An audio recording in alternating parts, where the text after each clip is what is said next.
of your evening to spend hearing my talk. So today I'll be talking about endoscopy, in particular a new kind of endoscope called the Scanning Fiber Endoscope. And here's how I will be using your time. I'll be talking to two audiences today, those who are interested in medical imaging, medical devices, and also those who are interested in engineering. So I'll be talking about endoscopy, I'll be talking about what it is, and I'll be talking about the research work that's been done in making better endoscopes. Then I'll introduce a new kind of endoscope, which I brought a prototype here today that you can have a look to. Cool. Called the Scanning Fiber Endoscope. And then I'll delve more deeply into the engineering challenges in designing this new medical device. I'll talk about the problems that we want to solve, the theory that we applied, and I'll go through some demonstrations of code as well before circling back to discussing the future of endoscopy, and then we will recap and conclude. Okay, so firstly, let me go back here to a demonstration that I wanted to show you.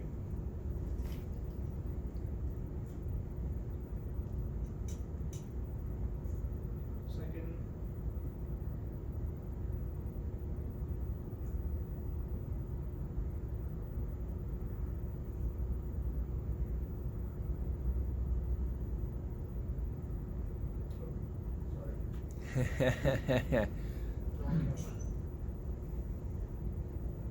If you have a camera inside you, this is going to be like really cool.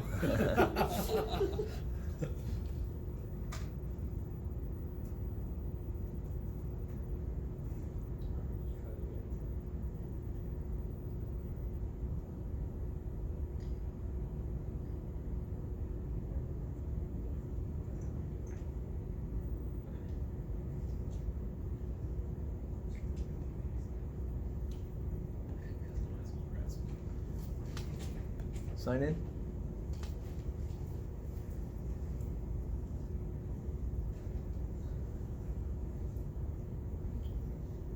What I'm trying to do is I'm trying to show you the live feed from an endoscope that I have here. Just to give you Take a cookie or two and then go back and get more when you're done with them. So I can get more than one. Yes, and in fact, you don't seem to have a cookie, so go get another one, please. Green or white, doesn't matter. Okay, finally. Oh my. Alright, so what I have here is a digital type of endoscope. As you can see, we have the live video feed from there. And I'll pass this around later so you can look at how more conventional endoscopes look like and how they feel. So, as an opening image or opening scenario, you have some pain, let's say, in your belly, and it's been going on for quite a while. So you go to the doctor and you say, "Hey doctor, it hurts right here. I don't know what's the problem." Now, for diagnosis, what could the doctor do? One option would be to try to cut you open and have a look at what's inside. Or another option is the doctor could put an instrument like this, usually through your gastrointestinal tract or through the other side, to have a look and see what could be going on. Is there a lesion? Is there some inflammation, some ulcers? So as an introduction, that's basically what an endoscope is. Now, for the rest of my presentation, I'll go more deeply into what it is, but just to give you a taste of what an endoscopic device is. Quick question from a very basic point of view. Yes. If a doctor is going to use an endoscope on you today, would you be unconscious? Very good question. So it depends on the procedure that you're doing. It depends on how large the endoscope is. Basically depends on how tolerant are you to pain and discomfort. Oh my God.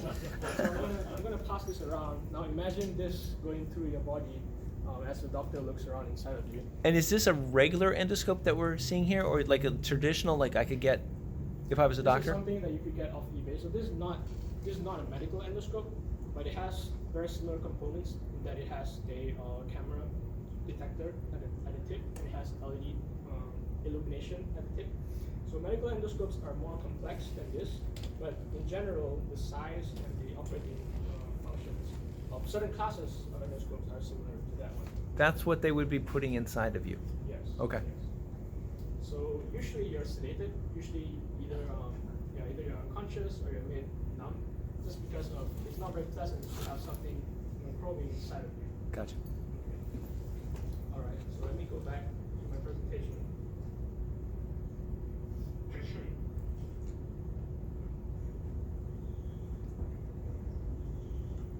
Okay. So let's go talk a bit more about what endoscopes are and how they are used in various applications. Now, the word endoscope means to look within. So, of course, it's to have a view inside the body for diagnosis, for treatment. Typically, this picture over here shows a common medical endoscope. So, as you can see, I'll talk a bit more. Perfect. I'll talk a bit more about the various parts of the endoscope device, but this is a conventional medical endoscope. As you can see, this particular specimen is a flexible kind. So typically endoscopes are rigid or they can be flexible, but they're typically slender so that they can access different parts of the body for imaging. So used for viewing hard to access spaces, and generally an endoscope has various functions. So the one that I'm showing around is the imaging part of it. It captures the image. But endoscopy also involves treatment, involves biopsy or taking samples of tissue from your body. So the overall device generally has a working channel, and it has a few other components, which I'll show you in the next slide. You know, that looks huge, by the way, just to be real clear about this. Right. Okay, so this slide shows you the more complete endoscope system. On the top left, you can see is the tower or the base station. It has various components, has the display, what the doctor will see. It has also different drive electronics and different interfaces. Now we'll talk about the different parts of the endoscope. So firstly, in part A there is the connector section. So the endoscope device not only has electrical connections for the imaging, but it also has connections for air, for water. Basically, the doctor needs to be able to either see the lens or needs to be able to either inflate the different cavities so that it's not collapsed, to be able to see different parts of the body more clearly. Another part of the endoscope would be the control section over here that has different buttons to either bend the tip of the endoscopes in different directions or to give pulses of water or to inflate or deflate the cavity. So that's the control section. Another part of the endoscope, of course, is the very tip on the endoscope that goes in the furthest into your body. And it has different parts to it. It has the illumination section, the light guide. It has lenses that capture the image and feed it back to the operator. And of course, it has the nozzles for water and air that's used for insufflation, for cleaning, and so on. I hope this makes it a bit clearer, the devices that we use and different parts of it. Now let's talk about how the endoscopes are used, different applications of endoscopy. Today we'll talk a lot about the medical applications, but of course as an imaging device that can go into hard to reach places, it has applications that are non-medical, for example for inspection, for maintenance. So in the Air Force, for very complex jets, they use boroscopes, they use different kinds of imaging devices that are based on similar operating principles as well. But endoscopy development really is driven a lot by medicine, by medical applications. So there are a lot of applications and different kinds of devices within the endoscopy sphere. So in medicine, endoscopes are used to investigate. So they're used by the doctor to figure out what could be going wrong inside of you. It's also used to diagnose. So for example, so take a look at some of the pictures here. So for example, if there is some gastrointestinal issues in your stomach or in your intestines, then the doctor will use an endoscope to be able to reach into that hard to reach places to illuminate and to get a better picture. And if some tissue looks suspicious, maybe it's the wrong color, it's the wrong reflectivity, then the doctor can do what's called a biopsy, which is to take a tissue sample from that area. So that's part of the diagnosis application.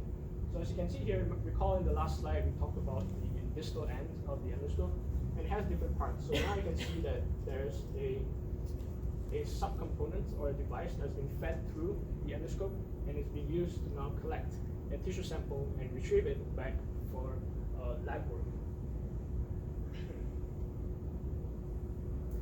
A bit more on the applications of endoscopy in medicine. It's also used for treatment to treat, for example, if you have gallstones, bladder stones, then a endoscope or endoscopy procedure can be used instead of opening you up for the operation. We snake in a device into the part of the system, and then the doctor can either use ultrasound or laser or various ways to remove those or destroy those stones. It's also used for joint repair. If there are some tears in your ligament, then we use what's called an arthroscope over here to be able to just use a small incision to be able to look inside your joint while the doctor uses some other instruments, for example, to stitch up the tear and perform other procedures. And endoscopes are used in many other procedures to place stents into blocked arteries, to remove fibroids. It's also used in what's called keyhole surgery or minimally invasive surgery. So of course, in medicine, when you go and have surgery, it's usually a very major procedure because there has to be a big incision and there's long recovery time.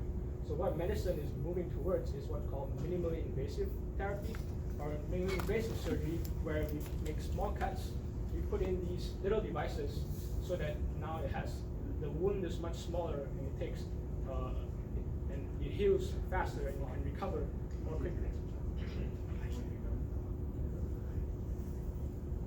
And this slide just goes to many different areas in medicine where endoscopy is applied.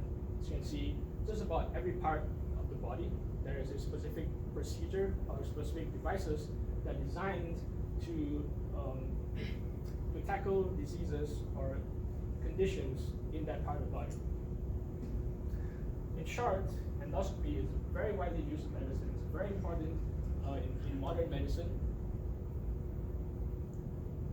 And okay, and so now we understand that what an endoscope is and why it's so important. For the rest of my talk, I would like to go a bit deeper into how an endoscope actually works. So firstly, I will talk about the different types of endoscopes in terms of the optomechanical design, or how the optics and mechanics of the system works. So the first kind of endoscope can be described, can be dichotomized into how the image transmission is performed.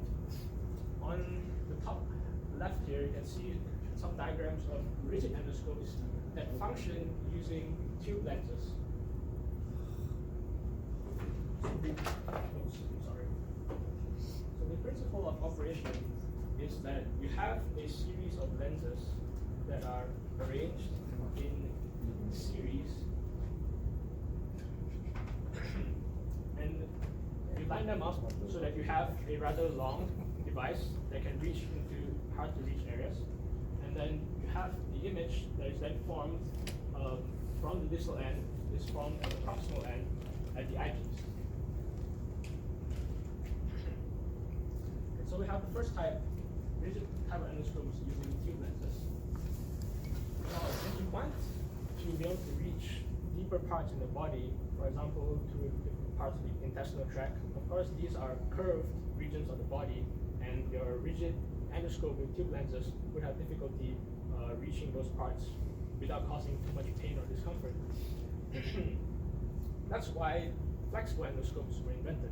Now, how flexible endoscopes work is that instead of having just singular tube lenses arranged in series, they are actually composed of a bundle of thousands or tens of thousands of individual fibers that are flexible to some extent. And how these fibers work is through the principle of total internal reflection. Each fiber transmits one small part of the image that's at the distal end to the proximal end. And here's an example of an image that you can get through a collection, a bundle of fibers. So each little dot or little pixel here is really one of these glass fibers, and transmits the image to the operator.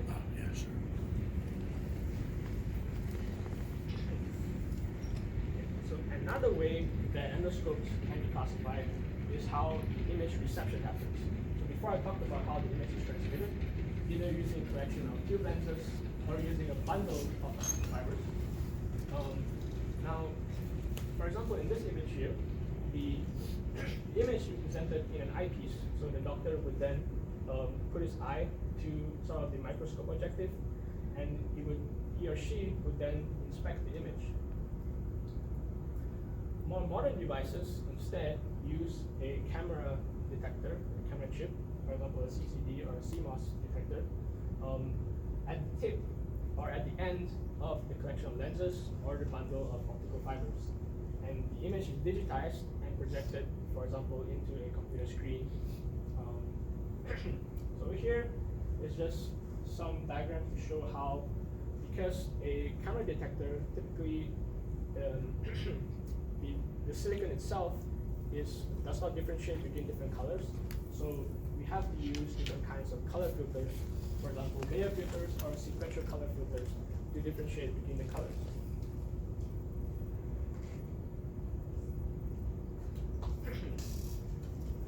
In summary, modern endoscopes can be divided into a few different classes based on the operating principles. And what it results in is that we have in general three different kinds of endoscopes. We have rigid endoscopes that are used, for example, in laparoscopy or arthroscopy. We have semi-rigid endoscopes that allow some leeway in terms of redirecting the gaze of the device. And we also have flexible endoscopes, for example, in this picture here, that are used then to reach more tortuous parts of the body. So, quick question. Now that they have flexible endoscopes, do they use the rigid or semi-rigid anymore? Yes, actually, again, it really depends on the different kinds of procedures. So according to my understanding, rigid endoscopes are sometimes preferred for example, arthroscopy or different kinds of laparoscopic procedures, just because, I guess, the surgeon how is able to manipulate the rigid endoscope together with other incision or suturing devices. And he doesn't have to go around any corners, I guess. It's something like, so okay. I suppose if it's doesn't have to go too deeply, then you can use more rigid endoscopes. Okay. But it has to be through the intestinal tract, then of course you have to use a flexible endoscope. Regarding flexible ones, are they using microfiber technology for it, or is it just? Yeah, so I think there can be two kinds. So either within it there's a collection or a bundle of the micro-optical fibers, or they could place a digital camera detector at the very tip, and then it's just electrical wires. So that there are generally two kinds, as I understand. So we talked about types of endoscopes that are in use today. Of course, as we mentioned, endoscopy is so widely used in medicine, and we're constantly trying to improve the performance of these devices. We're trying to reduce the costs. We're trying to increase the comfort of the patient with these devices. So I'll talk a little bit more about the figures of merit, or the ways that we would like the development endoscope to advance, and also talk about some of the limitations of current technology. From a review of literature, here are some of the pain points or some of the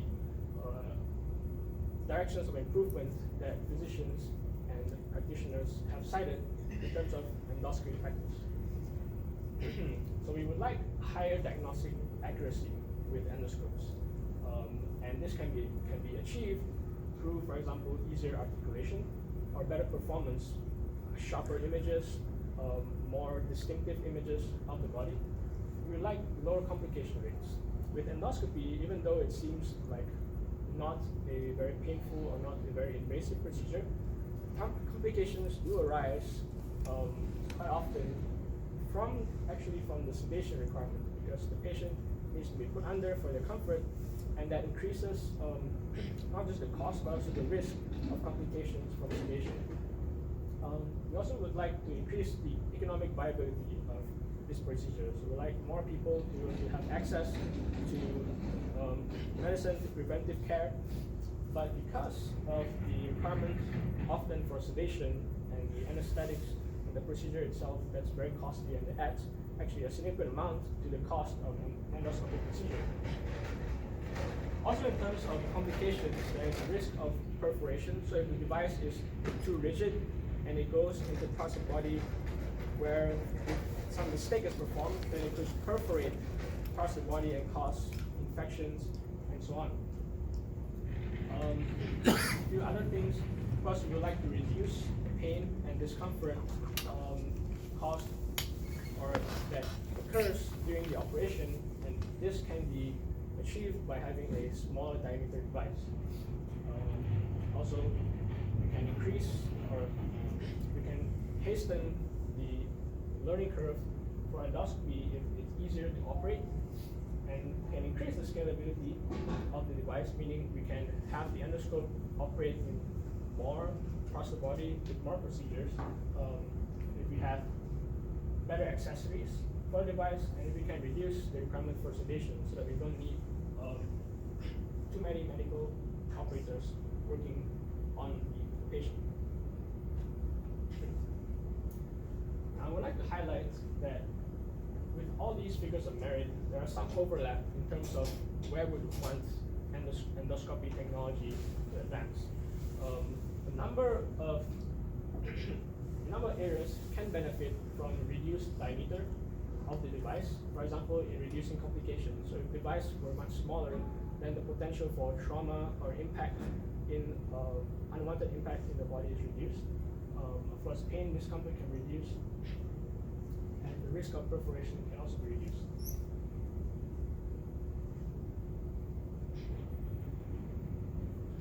So a review of the current technology, we look at the diameter of current devices, which is typically around 5 to 12 millimeters, with a working channel of about 2 to 4 millimeters.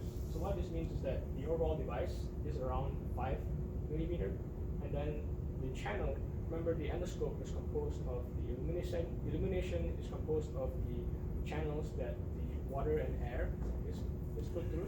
So the remaining channel, either for imaging or for the biopsy forceps, is smaller. It's only about 2 to 4 millimeters. So the space is very limited in this regard. And there's also a limit to current technology approaches in terms of how small we can make these devices. So if we're using, for example, a bundle of optical fibers, and we need tens of thousands of these, because remember, each fiber is 1 pixel. Now, modern cameras, we talk about megapixels, so we need millions of bundles. Millions of optic fibers within a single bundle. So there's a limit in terms of how many optical fibers you can squeeze into a bundle. So from a review of literature, we find that typically the limit of conventional endoscopy technology is about 2 to 3 millimeters in terms of how small we can make the device without compromising the image quality. Also, with currently available technology, we do have flexible devices, but as I will show you that currently the flexibility is limited. For example, for optical fiber bundles, if you bend them, they will begin to break. So eventually you get dead pixels looking through your endoscope. And lastly, which I spoke about briefly, is the requirement or the desire to have sterilizable or disposable endoscopes. A lot of devices or procedures today are rather expensive because either the medical device has to be engineered to withstand very high temperatures or different chemicals, or if it has to be a single-use device, then you have to purchase a new imaging device for every patient. Now, if you can have an endoscope that is sterilizable between patients, then of course we reduce the cost because you don't need to purchase a new endoscope for each patient. Okay. So I've spoken about the endoscopes that are used today, and I've given an overview of the technology that is used currently today. Now, of course, in my speech today, I said I would introduce you to a new kind of endoscope, which is the scanning fiber endoscope.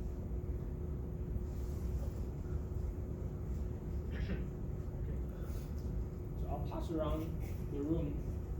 It's a prototype of the Scanning Fiber Endoscope, and just wants you to have a look at it and compare it to the other endoscope that I showed you. Now I will say please be gentle, because it's the only prototype that I have Oh, known God. from my research lab. Yes. Sign in.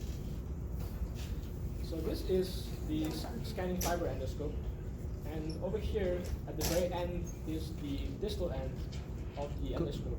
So you can see how small it is, and I'll talk a bit more about what's inside of it, how it works, and how we designed and made this device actually functional. So I'll pass this around, and so this is the working tip of the Scanning Fiber Endoscope. Cookie.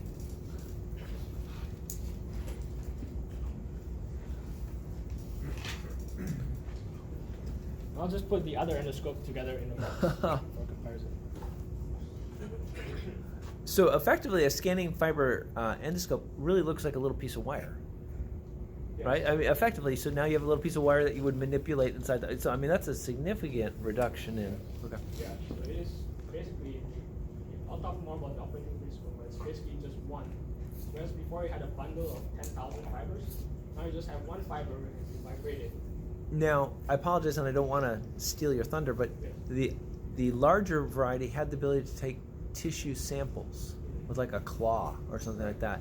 Is that a capability of the scanning fiber endoscope, or is that not a feature of? Okay, so I will answer this question in this way, where so the scanning fiber endoscope or endoscopy. Just go very quickly back. Okay, so an endoscope. I'm using the term maybe a bit loosely here, because there is an endoscope system, which includes, of course, your base station, your display, and your electrical connections. So that's the endoscope system. Then you have the endoscope itself, or the device, which of course includes the control section, includes the connectors. And within the endoscope device, there's a channel inside of it. Remember I said that it was typically about 2 to 4 millimeters. Mm-hmm. And within this channel, you would then feed various devices, for example, the biopsy forceps into it. So the device that I'm passing around right now, the scanning fiber endoscope, is the imaging portion of the device. So it's used to capture images. So it would replace, for example, the light guides, and it would replace the objective lens. But then you would still need the other channels, for example, for air and water, and for the biopsy forceps. So it reduces the size of part of the overall system, but you have still the biopsy forceps. Does that answer your question?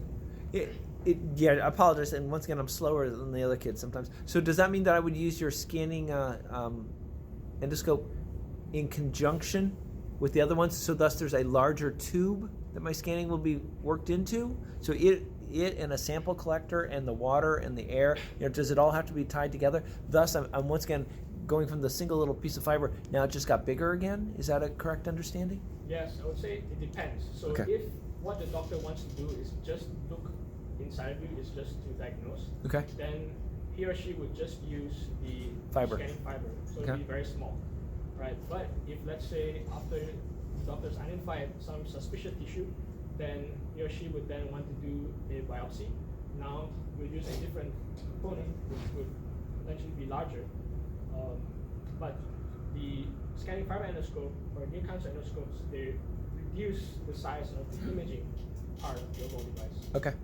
So thus even if it was worked in with water and air and the sample, it would still be smaller Yes. than it is today. Right. Perfect. So if Okay. we were to redesign this device around the scanning fiber endoscopes, then these 3 circles would be reduced to 1, and then you'd have an overall smaller device. So Okay. it's moving in the direction of improving food direction. Very good. Regarding image quality, how does that change or look different from the standard or traditional? So I will actually have quite a few slides on that after this. But just to answer it really quickly, it functions in a very different way. I'll talk about it. It scans a laser. So the images that it generates are quite different qualitatively from conventional devices. But and some papers that are referenced show different analysis of how many pixels you can achieve from this method. In general, we can achieve the same or high quality images using this method with a much smaller size. I'll talk in more detail about it. Just checking my time here. So going back to the very first slide. Oh, now it works. So this is the scanning fiber endoscope. Now, since we have talked quite a bit about it, I'll just show you really quickly these images. Here are some videos of the scanning fiber endoscope technologies in action. So over here is a video of a working base station that we constructed. So you can see here is the very tiny endoscope going into this jar of money, and you can see the images being fed back from the endoscope. Now these videos show the endoscope working in reverse, where now we are projecting an image through the endoscope as it's scanning the fiber. You can see how small the device is that projects the image. So it can work in both ways, both as an endoscope and also as a projector. Here's the base station. Here are some example images captured inside the body with the scanning fiber endoscope. Okay, now I will talk more deeply about how the device works. And so firstly, let's talk about what's inside that very tiny probe that I just passed around. So in that very small diameter tip are a few components here. So firstly, there is a optical fiber. So just one optical fiber compared to other approaches where they use a bundle of, for example, 10 to 30,000 fibers. And we have a piezoelectric tube, which I'll talk more about, that bends as electrical signals are fed through it. And what happens is that now the fiber will then scan, and it will cause the laser to be pointed in different directions as it scans. So instead of having 10,000 bundles, you just have one fiber and you cause it to vibrate. In effect, you have now these 10,000 positions. So that's what's inside the tip. You have also a collection of lenses to collimate the laser light, and then you have return fibers to capture the light that is being reflected back. Yeah. How fast does it vibrate to get all that? So we have made prototypes that scan up to 20,000 times per second, 20 kilohertz or above, so above the hearing range of a human being. I'll talk more about it as well. Again, as engineers, we're interested in how the device works and how it's being put together. So here's a diagram describing briefly how it's been driven and how the illumination works. So within the scanning fiber endoscope, or the SFE in short, base station, of course we have the laser sources, the red, green, blue lasers. They're combined and then fed through, you can see in the sample, the very long wire. The laser light is then fed through that to the very tip. You have the return system where the reflected light is being captured and fed back. And you have photomultipliers, optical detectors to detect the intensity of light that's being reflected back. You have drive circuits in order to cause the piezoelectric tube and the optical fiber to vibrate. And you have a calibration system, which I'll talk in more detail later on, with a optical detector in order to calibrate the device. Of course, you have your control systems, your computer, in order to calculate the correct signals to give to the device. Here is a very helpful animation to put it all together to explain the working principle of the scanning fiber endoscope. You have your fiber tip that is being vibrated and is controlled electrically by electrical signals. And laser light is being directed through the fiber. And as it vibrates, you can see that it produces a collimated beam, a collimated laser beam, that scans the inside of the body that we wish to image. And as each point is being scanned, let's say you hit a dark spot, you have low reflectance. You hit a bright spot, you have high reflectance. So that gives a return optical signal through the collection fibers, and that is then detected by the photomultipliers, and the image is then reconstructed.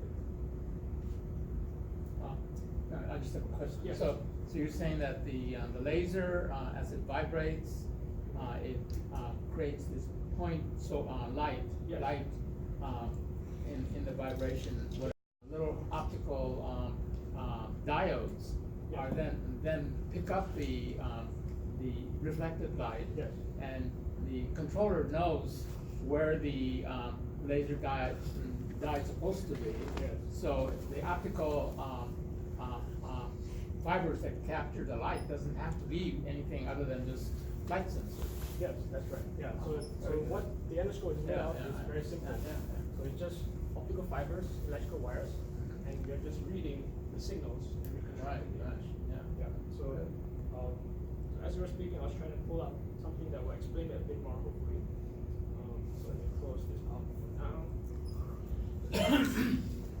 Now, do you have to actually raster scan the, raster scan the laser point, or is it, it doesn't really matter? Yes. So it's running right now. It's, Oh, so it's actually, it doesn't matter how Yeah, so you it's- scan it? It's doing a spiral scan. I brought this prop here to explain why. Oh, okay, So okay. you have an optical fiber, Uh-huh.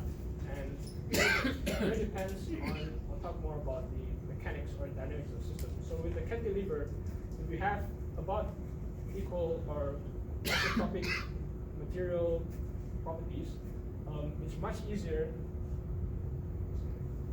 It's much easier to scan in a spiral pattern than it is to try to scan it Right, in right, a, right. in a raster pattern. Yeah, yeah, yeah. So So it doesn't really matter how you scan it?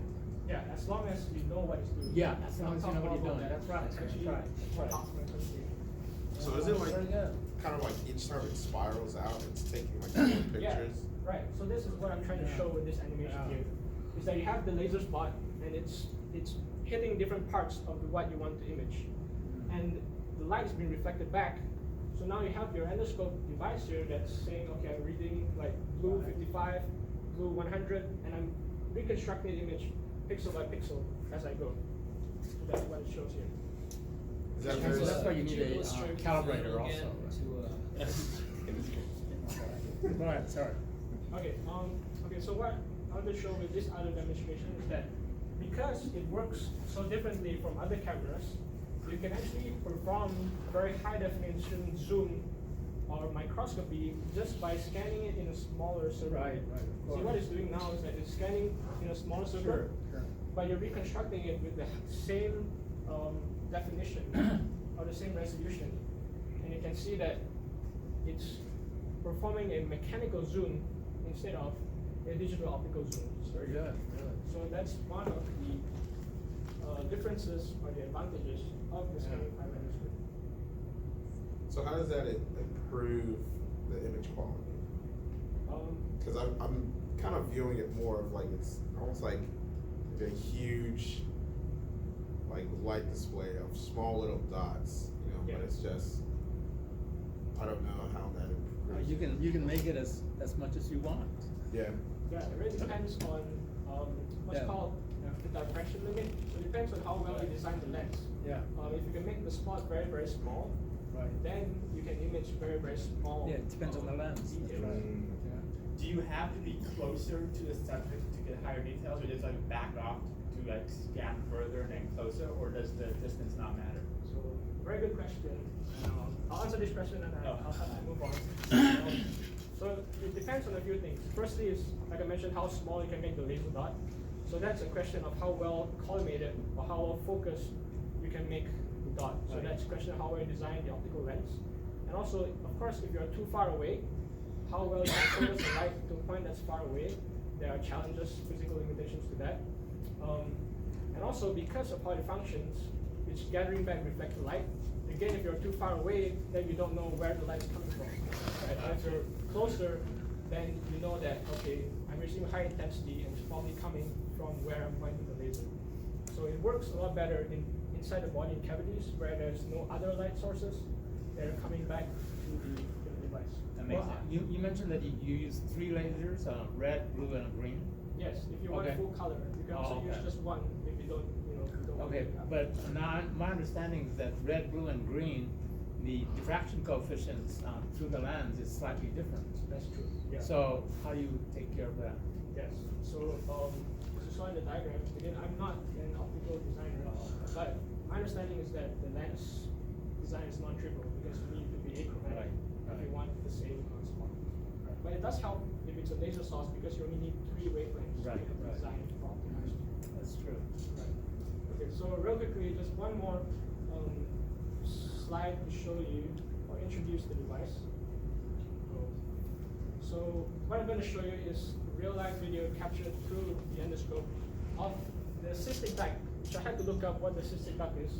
It's basically this very small part or duct within your body.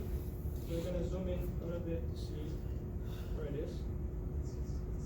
So this is the cystic duct over here, and I'm going to play the video.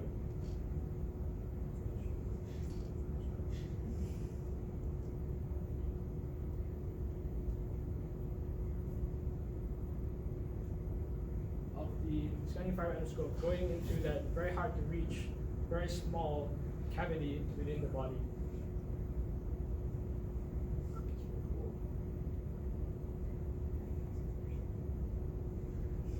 You can see that the image is circular because of how the endoscope operates. Oh, so this is actually an image created by that little piece of fiber. Yes. Okay. So it's image captured by the scanning fiber endoscope. So is this an actual patient? So this might be a pig. That's okay. So regarding that, like how responsive would the, I guess, patient or pig to that, to the endoscope? How responsive? Like, how much do they feel or? Oh, yes.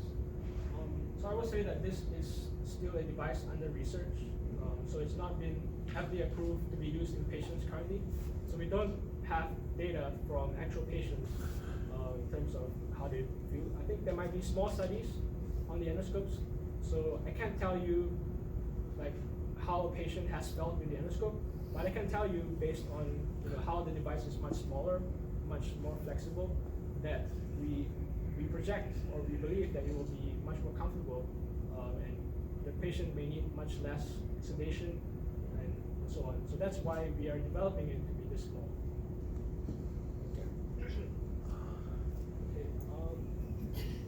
Okay, moving on.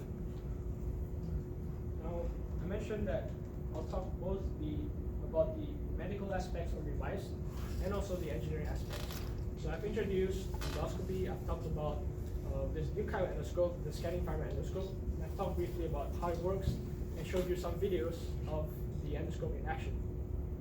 Now, for the second part of my talk, I'll go more deeply, very deeply, into some of the engineering challenges to make this device work. So you can see that tiny device there, and then I mentioned how it works is that it vibrates this optical fiber within it. So I'll talk about how challenging it is to actually control it, to actually know what it's doing over the course of time, and to be able to generate an image that is workable using this new device. Okay, so talk about the goals of the engineering problem, which is of course to have a high quality image through this device. And I'll talk a little bit about the system and how it's worked, how it's modeled, and how it's controlled. Okay, so firstly, the number one aim of a lot of the work that I did with the scanning fiber endoscopes is to improve image quality or to reduce distortion. So over here on the left is an example of an image that you get if you were to naively control the device and read back the signals from it. Because, as I've been doing a few times, a cantilever fiber, especially something that's mechanically vibrated, you don't know exactly what it's doing. Let's say you want it to scan in an Euclidean spiral, and you give it that control signal, the mechanics of the device is such that you don't know exactly what the phase and amplitude of the vibrant is over time. And you can get distorted images that look like this, whereas what you're actually trying to image is something like this on the right hand side.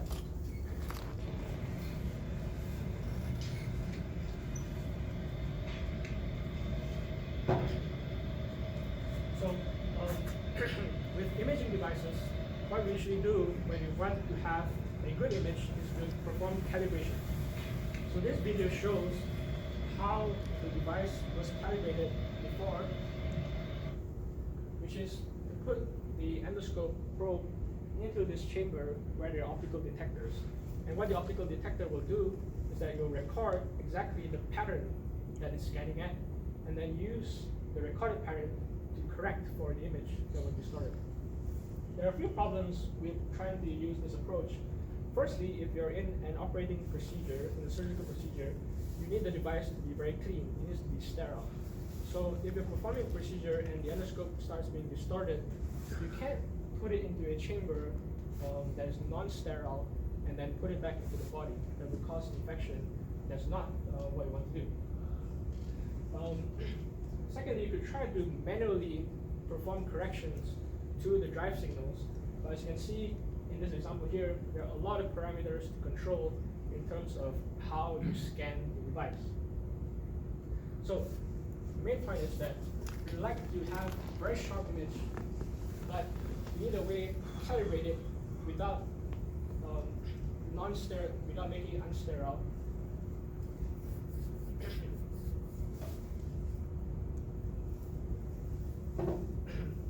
Okay, so that was the problem. Now I would like to talk towards the solution that we implemented. Before I do that, I would like to revisit how the endoscope works. So recall that we have the optical fiber that's being scanned by the piezoelectric element. Now this system is unique or interesting because it is an electromechanical system.